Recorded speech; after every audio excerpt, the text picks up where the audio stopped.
And I'm sure a lot of you are going to argue that, oh no, time travel actually is really cool, and it's not. It just doesn't work. You can't go back in time, because you would be going back into a time when a time... Because if you go back in time, you're going to go back to a point where you don't have the knowledge of time travel. And that can't happen. You have to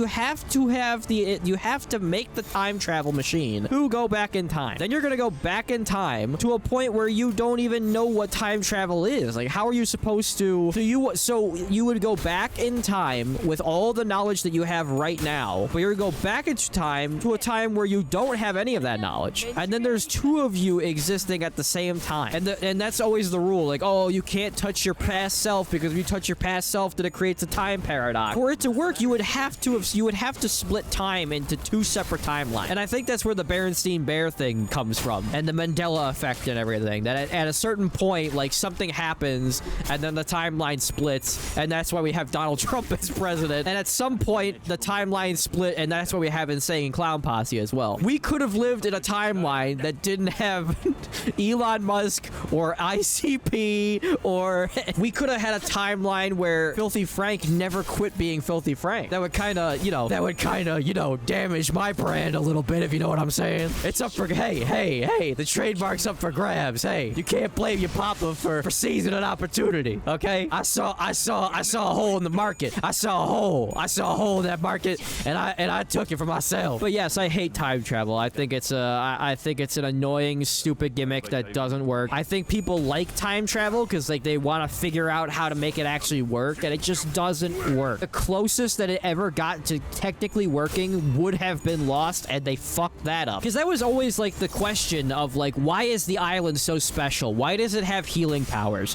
Why does it have all of this shit? And the problem with Lost is, and they call it mystery box writing, where you string the viewer along for 5,000 episodes based on a mystery, and it's kind of like Twin Peaks too. Like, once I found out who killed Laura Palmer, I was just like, is there any reason to keep watching the show? And I'm like, there's still like 20 more episodes left. What is there to, like, what else is there? And I really should go back and rewatch it. I have all the show and the extended, like, the, what do you call it? Like, the extended, like, the reboot or like whatever. I really should go back and finish it. But, like, the idea of, like, having this mystery box and you're stringing the player or the viewer, like, whatever, you're stringing them along forever. And the problem is that once you explain the mystery, then the show or the movie or like whatever is over. And that was the problem with Lost. The first 3 seasons are so good. And honestly, the first 3 seasons, there's enough episodes in the first 3 seasons to be like 5 or 6 seasons of a normal show. But then they had to drag it out, and they had to make it 900 more, they had to make it like,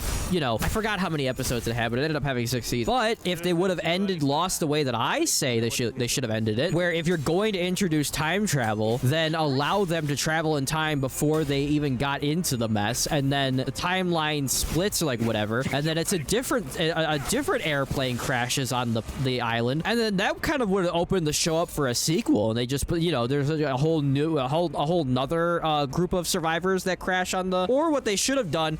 I'll never fucking forgive the showrunners of Lost for killing Michelle Rodriguez. If they would have spent like 3 seasons of the show, and then like they introduce the time travel, and then they go back to, how the hell, I didn't ace these? Oh my god, I'm gonna have to go back and ace those. They go back in time to before they go to the island, and then they either, that's the end of the show, or they redo everything, and it's a separate timeline now, so there's no time paradoxes. Like, they do everything like perfectly. You don't have to show them, like, you don't have to literally remake every single episode, but like they hit all of the major plot points. But then when it comes time for like pivotal characters to die or something like that, they change the events or like whatever, and they get everybody alive. And then when it comes back to time to where they could go back in time originally, then they get all the survivors. They get, like, everybody that they could, like, everybody that died is now alive in the second timeline, and then they all go back in time to before they go on the airplane, and then they save everybody. Nobody dies on the island. Nobody, all the everybody, like the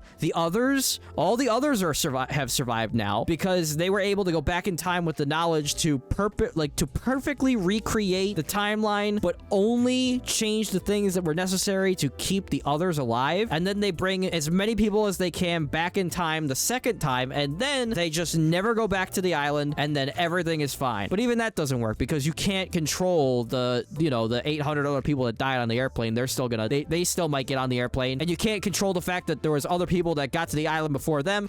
Listen, this is why time travel doesn't work. There's too many variables. You can't control them all. And I'm out of Incafalion, so I can't even play anymore. All right, how's about time we get through this impenetrable parental path? Do they really have to make the name so hard to say? I mean, come on. Fixed member need. Select him then. Oh, I have too many. Oh, well, who should I bring? What kind of team should I bring? Let's bring our Gloom and Envy team. That team seems to have helped us out quite a bit in this canto. You know, I never wanted to see Linton or Hindley ever again, and now I'm seeing them as their demonic revived ghost versions. Makes me sick. If you're dead, stay dead. That's what I think. Am I the only one that's still praying that there'll be a zombie apocalypse one day? Also, am I the only one that's praying that Resident Evil 9 will actually be about zombies again? I'm pretty sure it's not going to be about zombies, but it's like, can you just please, like please? What in the everlasting gobstopper is that? It's fine. We'll beat him with the body bag. Dude just canceled my ego. Dude just canceled. I had the body bag lined up and he just canceled it. There we go. Body bag, body bag, body bag. Body blow, body blow, bloody blow. Bloody blow? Bloody blow? Body blow. Resident Evil 7 rebooted the franchise, and then Resident Evil 8 was like a sequel to 7, and then kind of just like wrapped up that whole, like it started, like that's what I can't stand about Capcom. They can never just, like, they start something and then they rush it and then they just drop it and go somewhere else with it. Like they did the zombies, and then they were like, oh, but what if they're like parasite monsters? And then they did parasite monsters for basically 3 games, and then they were like, oh, let's kind of bring back the zombies, but they're not really like the old school zombies. And then they were like, oh, let's make it mold. Let's just make it weird creatures. And it's like, can we just please get like a solid Resident Evil in first person with zombies? Because if we're going back to Raccoon City after it's been nuked, like there's no zombies anymore. So like it's probably just going to be like, you know, I assume it's going to be like, and I haven't looked anything up about it, but I assume it's going to be kind of like Stalker. Weird, like otherworldly things that happen, like mutated monster creatures. And I'm over here just like, what about Jill? I mean, what about Rebecca? Like, I'm so sick of getting attached to characters and then these companies don't do anything with them.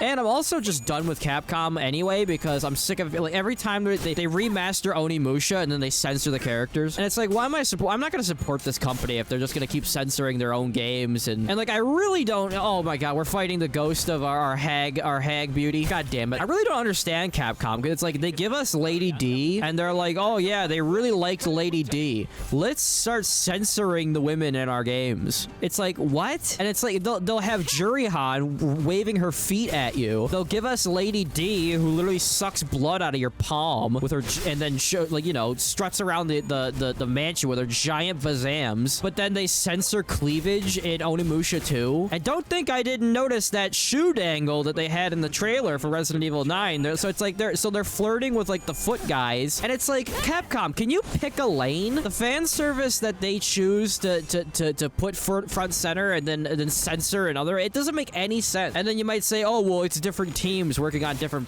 projects. Well, then they all need to get with the goddamn program, get on the same page. I mean, and I'm pretty sure that there's been a mod for Resident Evil 2 to like let you play Resident Evil 2 in first person. There has to be, right? I wouldn't know because I was too busy modding Claire into, you know, skimpy outfits like everybody else. But like, yeah, like the idea of a licker attacking you in first person, like you're walking through an area and then all of a sudden from the rafters a licker jumps down and attacks you in first person. That's what I want. Oh my god, that's what they gotta do, because they've already remade Resident Evil 1 before. If they remake, and you know they're going to, but when they remake Resident Evil, the first one, they gotta do it in first person. They'll probably do what they did with the DLC for Resident Evil 8, where they let you play it third or first person. Oh, I gotta fight 3 of these now? What is this, a Dark Souls game?